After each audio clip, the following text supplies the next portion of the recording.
सभी आदरणीय दोस्तों का बौद्ध फैमिली में स्वागत व अभिनंदन है। पूजनीय भगवान महात्मा बुद्ध को नमन करते हुए उनके सम्मान में दिल से कमेंट सेक्शन में लिख दीजिए मित्रों, नमो बुद्धाय। चलिए सुनते हैं उनके सुविचार को और उनके बताए हुए रास्ते पर चलने का प्रयास करते हैं और उसके बाद स्वास्थ्य से संबंधित कुछ महत्वपूर्ण जानकारी जानते हैं। भगवान गौतम बुद्ध एक बार एक छोटे से गांव में पहुंचे जहां उनके साथ एक शिष्य का समूह भी था। वह शिष्य बुद्ध के शिष्यों की गहराई से समझना चाहते थे और उससे जीवन के विभिन्न पहलुओं के बारे में और अधिक सीखने की इच्छा रखते थे। वह गांव के एक पुराने आदमी के घर में ठहरने के लिए रुके और उनका स्वागत किया गया। वहाँ एक प्राचीन पेड़ था जिसका नाम अशोक था। अशोक पेड़ बहुत बड़ा और बहुत ही प्राचीन था और कहीं ना कहीं उसके पास अत्यंत ज्ञान अनुभव थे। शिष्य बहुत ही उत्सुकता से अशोक पेड़ के पास गया और उससे पूछा, भगवान, मैं जीवन के अस्तित्व के बारे में और अधिक सीखना चाहता हूँ। कृपया मुझे अपनी ज्ञान परंपरा का अनुभव करने की अनुमति दें। अशोक पेड़ शिष्य की उत्सुकता और अभिशाप समझ कर कहा, मेरे द्वारा ज्ञान प्राप्त करने के लिए तुम्हें एक कठिन परीक्षा पास करनी होगी। जब तक तुम इस परीक्षा में सफल नहीं हो जाते, मैं अपना ज्ञान तुम्हें नहीं दूंगा।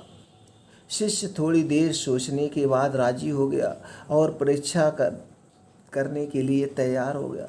अशोक पेड़ के ने शिष्य को एक बड़ी और मजबूत रेल लाइन की ओर दिशा दी, इशारा किया और कहा, ये रेल लाइन पर तैरकर तुम्हें बाहरी संगठनों शांति के लिए साथ समय बिताना होगा। तुम्हें इस रेल लाइन पर एक साथ 20 किलोमीटर की यात्रा करनी होगी और साथ में सभी आसनों को जीवन के विभिन्न पहलुओं से पूरा करना होगा। शिष्य रेल लाइन पर यात्रा करने लगा, लेकिन रास्ते में उसे कई परेशानियों का सामना करना पड़ा। वह अपने मानसिक और शारीरिक समर्पण के माध्यम से सभी आसनों को पूरा करने का प्रयास कर रहा था ताकि रास्ते में उसे थकान और संकटों का सामना न करना पड़े। लेकिन उसने अपनी संयमितता और सामर्थ्य के साथ यात्रा जारी रखी। अतः वह 20 किलोमीटर की यात्रा पूरी करके आश्रम लौट आया। अशोक पेड़ उसके पास गया और पूछा, कैसी थी तुम्हारी यात्रा? शिष्य उत्साहित रूप से उत्तर दिया, भगवान, यात्रा में मैंने बहुत सारी परेशानियों का सामना किया, लेकिन मैंने संयम और सामर्थ्य बनाए रखा। मैंने सभी आसनों को पूरा किया और यात्रा सफल रूप से पूरी की। कृपया मुझे आपके ज्ञान का अनुदान करें। अशोक पेड़ खुश हो गया और उसने कहा, तुमने वास्तव में मेरी परंपरा का मान साबित किया है। तुम्हारी उत्साह, संयम और सामर्थ्य ने तुम्हें ज्ञान की प्राप्ति के लिए योग्य बनाया है। अब मैं तुम्हें मेरी ज्ञान का विरासत में स्वागत करता हूँ। तुम एक सच्चे शिष्य हो। इस तरह गौतम बुद्ध की परंपरा कथा दर्शाती है कि एक शिष्य को गुरु की प्राप्ति के लिए विभिन्न परीक्षाओं का सामना करना पड़ सकता है। संयम, धैर्य और समर्पण के माध्यम से उन्होंने अपनी यात्रा पूरी की और अंततः गुरु की परंपरा का अनुभव प्राप्त किया। इस कथा से हमें यह सीख मिलती है, यह जानकारी मिलती है कि सही दिशा और गुरु के मार्गदर्शन के माध्यम से हम अपने ज्ञान को प्राप्त कर सकते हैं और आध्यात्मिक परंपरा को जीवित रख सकते हैं। मित्रों, अब हम जानते हैं आज का जो टॉपिक है, पथरी को हम कैसे दूर करें, पथरी को हम कैसे निकालें। पित्त की पथरी आज के समय में दोस्तों एक महामारी का रूप लेते जा रही है, लेकिन क्या हम पित्त की पथरी से बच सकते हैं? क्या कोई ऐसा उपाय है? तो दोस्तों आज हम जानेंगे कि पित्त की पथरी हमारे शरीर में होती क्यों है, इसके होने के क्या कारण हैं, इसके निवारण क्या है, हमें क्या खाना है, क्या नहीं खाना है और कितनी तक की पथरी गल सकती है, कितनी बड़ी पथरी ऑपरेशन से होगी। सारी जानकारी आप लोगों से शेयर करेंगे। तो दोस्तों वीडियो पर पूरा बने रहिए। आधा अधूरा ज्ञान हितकर नहीं होता है। जब तक आपके पास पूरा अनुभव नहीं होगा, आप उसके सारांश को नहीं समझेंगे, ये किस कारण से होता है, निवारण आसान नहीं होता है। अगर कारण और निवारण दोनों आप जान गए तो दोस्तों हर एक रोग को ठीक कर सकते हैं स्वतः घर बैठे। तो दोस्तों पेट के दाहिनी ओर लीवर के ठीक नीचे एक छोटा सा नाशपत्ती के आकार का अंग होता है जिसे पित्ताशय गाल ब्लेडर कहा जाता है। आम भाषा में इसे पित्ताशय की थैली भी कहा जाता है। इसमें पित्त नामक एक पाचक द्रव्य होता है जिसे आपकी छोटी आंत में छोड़ा जाता है, जिससे खाना पचता है। कई बार पित्त की थैली में पथरी बन जाती है जिसे पित्त की पथरी गाल स्टोन कहते जाता है। पित्त पथरी का आकार रेत के दाने जितना छोटा से लेकर गोल्फ की गेंद जितना बड़ा हो सकता है। कुछ लोगों को सिर्फ एक पित्त पथरी बन जाती है, जबकि कुछ को कई पित्त पथरी बन सकती है। अक्सर देखा गया है कि बहुत से लोगों को 13.5 mm की पथरी बन जाती है। जाहिर है आप इसका इलाज जानना जरूर चाहेंगे।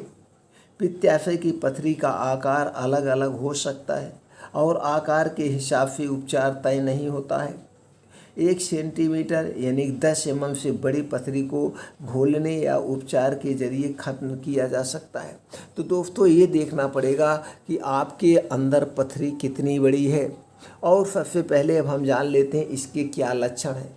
तो जब इसको जांच में निकालेंगे कि आपकी पथरी की साइज़ क्या है। दोस्तों अगर 10 mm तक पथरी की साइज़ है तो दवा से निकाली जा सकती है। अगर 10 mm के ऊपर है तो उसका एक ही ऑपरेशन है, सर्जरी। लेकिन हम ये कहेंगे सबसे पहले हमें ये व्यवस्था कर लेनी चाहिए कि पित्त की पथरी हमें हो ही नहीं। उसके लिए हम क्या करें? तो उसके लिए जो आपको नियम अपनाना है दोस्तों, वो दिनचर्या अपनाना है। आपको दिनचर्या में चेंजिंग करना पड़ेगा, प्रकृति के नियमों का पालन करना पड़ेगा। अब इससे संबंधित बहुत सारे वीडियो पड़ी है, आप देख सकते हैं प्रकृति के क्या क्या नियम है। हमने वीडियो डाल दिया है, अपलोड है। आप अगर वो प्रकृति के सारे नियम को आपने अपना लिया, पथरी क्या, आपके शरीर में कोई बीमारी नहीं होगी। उसमें क्या है, आपको खाने के नियम बारे में बताया गया है। आपको कब खाना है, क्या नहीं खाना है, कितनी मात्रा में खाना है। और पानी के बारे में बता दिया गया, पानी हमें कब पीना है, कैसे पीना है।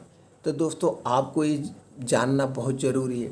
और हमें क्या खाना है, क्या नहीं खाना है, यही है प्रकृति के नियम। इन प्रकृति के नियमों का अगर आपने पालन कर लिया तो कोई बीमारी नहीं होगी। चलिए दोस्तों और ये जानते हैं क्या है। देखिए दोस्तों, हम हर एक वीडियो में थोड़ा सा इंडिकेट कर देते हैं, इसलिए कि इसमें कोई भाई बंधु हमारे नए आए होते हैं तो जब तक वो पूरा वो नहीं समझेंगे, कॉन्सेप्ट नहीं समझेंगे, वो क्लियर नहीं होगा, इलाज उनके समझ में नहीं आएगा। इसलिए 2-1 मिनट हम दोस्तों क्लियर कर देते हैं। तो दोस्तों प्रकृति के नियम आप वीडियो देख सकते हैं, कौन से प्रकृति के नियम है उसके लिए। अब इसके बाद हम जानते हैं दोस्तों हमारा शरीर 3 दोष से बना है।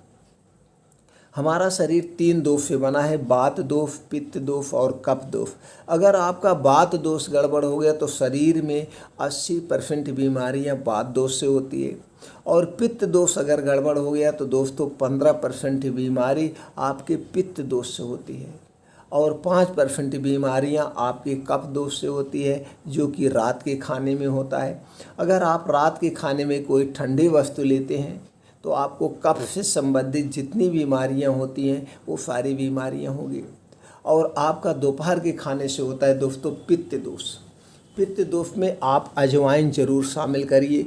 दोपहर के खाने में आपके अजवाइन ज़रूर होना चाहिए। और ये जो पित्त की पथरी है, इसका कनेक्शन आपके पित्त दोष से है। तो दोस्तों आपको कुछ खाने पीने में चेंजिंग करने होंगे जिससे आपका पित्त दोष ना हो।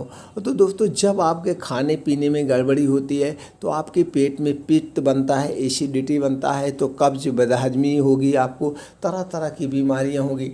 और जब यही पेट धीरे धीरे आपका गड़बड़ हो जाएगा, जब पेट धीरे धीरे गड़बड़ हो जाएगा तो यही एसिडिटी ज़्यादा बनने लगती है।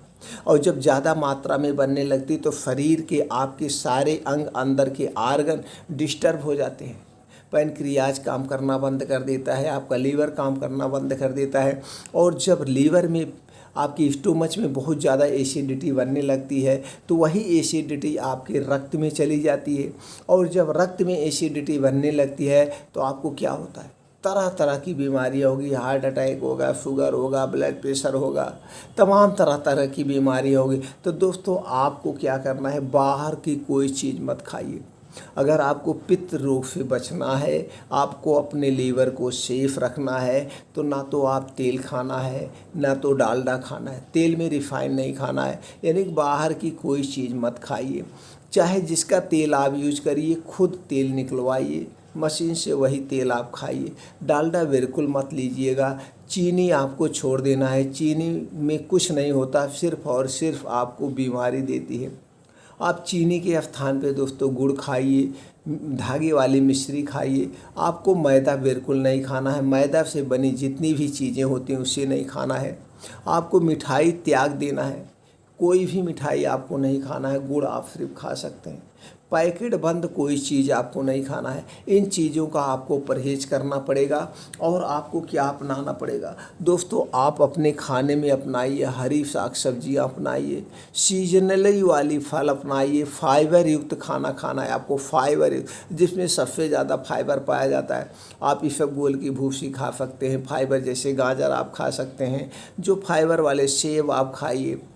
तो इस फाइबर वाले चीज़ बहुत ज़्यादा खाइए। मल्टीग्रेन आटा आप खाइए, सिर्फ गेहूं और चावल पे मत डिपेंड होइए। तो ये सारी चीज़ें आपको अपनाना पड़ेगा स्वस्थ और निरोग रहने के लिए। अब इसके लक्षण के बारे में जान लीजिए, आप लक्षण से ही समझ जाएंगे ये किस रोग से संबंधित है।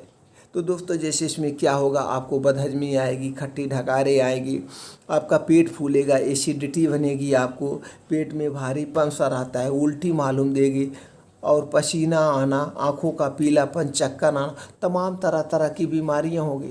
आपको पीलिया हो जाएगा, कुछ तो आँखें पीली हो, ये तमाम तरह की आपके लक्षण देख। ये लक्षण किससे हैं, पित्त रोग के हैं। तो अगर आपका पित्त रोग सही होता तो ये प्रॉब्लम ही नहीं होती। तो इसीलिए हम कह रहे हैं आप अपने पित्त दोष को ठीक कर लीजिए। पित्त दोष आप ठीक कर लीजिए तो इसी तरह की जो 15% खतरनाक बीमारियां होती हैं आपके शरीर में नहीं होगी। अब इसकी किन पदार्थों का सेवन नहीं करना चाहिए वो भी जान ले। आपको मीट, लाल मांस, चिकन, तैली मछली नहीं खाना है। पैकेट का कोई फूड नहीं लेना है। ट्रांस फैटी एसिड होता है उसमें दोस्तों, जो पित्त के लक्षणों को बढ़ाने की काम करता है। चिप्स, कुकीज़, मिठाई व मिश्रित पैक के कोई भी सामान नहीं लेना है। डेयरी प्रोडक्ट आपको नहीं लेना है। दूध से बने हुए जितने भी प्रोडक्ट होते हैं आपको अवॉइड करना है। अगर पित्त रोग हो गया है तो, पित्त में पथरी हो गई है तो कोई भी प्रोडक्ट आपको नहीं लेना है। अब इसके उपचार की बात हम कर लेते हैं, लेकिन जैसे मित्रों हमने कहा आपका उसका पालन करना होगा। प्रकृति नियमों का आप अगर पालन नहीं करेंगे तो आपका पित्त फिर बार बार आपके पित्त थैली में पथरी होती रहेगी निकल जाने के बाद भी। इसलिए आपको खाने पीने की चीज़ों पर खास करके ध्यान देना पड़ेगा। अब कहाँ से शुरुआत होती, आप सुबह उठना पड़ेगा। सुबह जब आप उठते हैं 4 से 5 बजे के बीच में तो तुरंत दोस्तों 2 से 3 गिलास आपको गुनगुना पानी नींबू डाल के पीना है। नींबू पानी गुनगुना पीना है। लेकिन जब भी नींबू घोरिएगा दोस्तों वो मिट्टी के बर्तन में या कांच के बर्तन में घोरिएगा। कुछ लोग तांबे के लोटे का पानी पीते हैं, लेकिन तांबे के लोटे वाले पानी में अगर आप नींबू घोरेंगे तुरंत वो पॉइजन बन जाएगा, तुरंत पॉइजन बन। सिर्फ और सिर्फ मिट्टी के बर्तन या कांच के बर्तन में घोरना है। 2 से 3 गिलास पानी पीजिए, नींबू वाला 3 या 4 हो सकता है। उसके बाद आपको क्या करना है, सुबह 8 बजे, जैसे आपने मान लीजिए नींबू पानी कितने बजे पी लिया, 7 बजे पी लिया। अब उसके 1.5 से 2 घंटे के बाद यानी कि 8 से 9 बजे आपको सेब जरूर लेना है। सेब, इसमें क्या होता है दोस्तों, एसिड क्यों बढ़ता है हमने बता दिया। आपको एक चीज़ और क्लियर कर दें, ये आपके एसिड जब बना, पित्त थैली में बना, तो जब आपके पेट में एसिड बनता है अम्लता बनती है और तभी ये सारी चीज़ें होती है। तो अम्लता को काटने के लिए, एसिड को काटने के लिए आपको क्षारीय चीज़ लेना पड़ेगा। तो क्षारीय चीज़ किस में होता है, सेब में होता है। तो आपको सेब सुबह खाली पेट लेना है। तो सुबह सेब खाली पेट, उसके नींबू पानी के 2 घंटे के बाद आपने नींबू पानी 5 बजे पी लिया तो 2 घंटे योगा एक्सरसाइज आपने किया, वो आपके पेशाब के रास्ते से पानी निकल गया, फिर जान लीजिए आप खाली पेट ही हैं। तो 7-8 बजे आप क्या खाएंगे, 400 ग्राम आप सेब खा लीजिएगा। ये आपके पेट की एसिडिटी को कम करेगा, पेट के लिए रामबाण है। उसके साथ साथ आपको दोस्तों लीवर भी आपका हेल्थ रखेगा, आपको जो है दिल को भी ये स्वस्थ रखेगा, इसलिए सेब खाना है। उसके बाद रात को सोते समय क्या लेना है, जो सबसे ज़्यादा आज इसी दवा से आपकी पथरी ठीक हो जाएगी, लेकिन जैसे हमने कहा अगर 10 mm तक है तभी वो दवा से निकलती है, बाकी कोई दवा नहीं है जो निकाल दे। उसके ऊपर हो गई है तो आपको ऑपरेशन ही कराना पड़ेगा, सर्जरी कराना पड़ेगा। लेकिन उसके पहले आप वो नियम अपना लीजिए, आपको पथरी हो ही नहीं। तो दोस्तों क्या लेना है, गुड़हल का फूल। आप गुड़हल देखे होंगे, बहुत ज़्यादा पाया जाता है, सब जगह पाया जाता है। इसके ढेर सारे फूल तो आप तोड़ लीजिए, तो उसके फूल को आप सुखवा लीजिए। सुखवाने के बाद 5 ग्राम गुड़हल के वो फूल का पाउडर जो है आपको रात में गर्म पानी के साथ, किससे लेना है, रात में गर्म पानी के साथ आपको वो 5 ग्राम पाउडर लेना है। 5 ग्राम पाउडर 5 दिन में ही ये पथरी को निकाल देगा, 5 दिन में ही निकाल देगा। अगर आप पाउडर नहीं बना पा रहे हैं तो इसे ऑर्गेनिक लेना चाहते हैं तो दोस्तों हाइबिस्कस के नाम से, हाइबिस्कस पाउडर के नाम से आपको ऑर्गेनिक मिल जाएगा, वहाँ ख़रीद लीजिए। लेकिन हम तो यही कहेंगे वो क्वालिटी आप नहीं पाएंगे, आप फूल खुद लीजिए, 2 दिन में आपका सूख जाएगा, 2 दिन में आपका सूख जाएगा। पाउडर बना लीजिए, आपके पास मिक्सर है, ये मिक्सर में डाल के इसे पाउडर बना लीजिए। पाउडर बनाने के बाद 5 ग्राम लेना है, 5 ग्राम। इसका कोई साइड इफ़ेक्ट नहीं मित्रों, कोई साइड इफ़ेक्ट नहीं। 5 ग्राम रोज़ रात में एक ही बार लेना है। आप दूसरे दिन जैसे लेंगे तो आपके सीने में लगेगा हल्का हल्का दर्द हो रहा है, तो आप मान के चलिएगा कि आपकी पथरी टूट रही है। 5 दिन के अंदर ही निकाल देगा। पहला स्टेप करना है, फिर आप 1 आध हफ्ते मत खाइएगा। तो एक आप अल्ट्रासाउंड करवा लीजिएगा, सोनोग्राफी करवा लीजिएगा, आपकी कंडीशन पता लग जाएगा पथरी की क्या साइज है, पथरी टूट गई है कि नहीं टूट गई है। अगर नहीं टूटी है वैसे 100% टूट जाएगी, अगर नहीं टूटी है तो फिर 5 दिन खा लीजिएगा। एक बार में 5 दिन ही खाइएगा, फिर 5 दिन खा जाएंगे तो ऑटोमेटिक वो पथरी निकल जाएगी, फिर आपको दोबारा नहीं होगी। और दोबारा क्यों नहीं, कब नहीं होगी, वो आप नियमों का पालन करना होगा। आप फिर लापरवाही कर गए, आपका फिर पेट गड़बड़ हो गया, आपके फिर पेट में गैस एसिडिटी कब्ज बनने लगेगी। तो बार बार ऐसे गैस एसिडिटी कब्ज बनने लगे तो ये आगे चल के आपको जो है गंभीर बीमारी का रूप ले सकती है।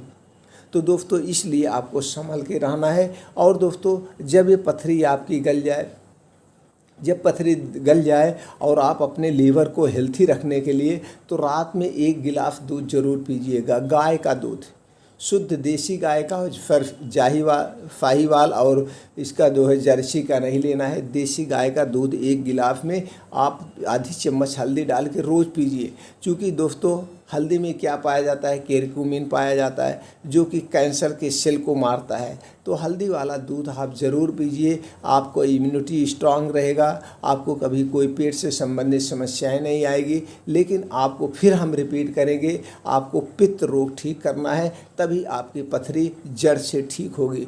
दोस्तों इस जानकारी को ज़्यादा से ज़्यादा लोगों तक फैला दीजिए, सब लोग स्वस्थ और निरोग रहें। फिर मिलते हैं ऐसी ही और महत्वपूर्ण जानकारी के साथ अगले वीडियो में।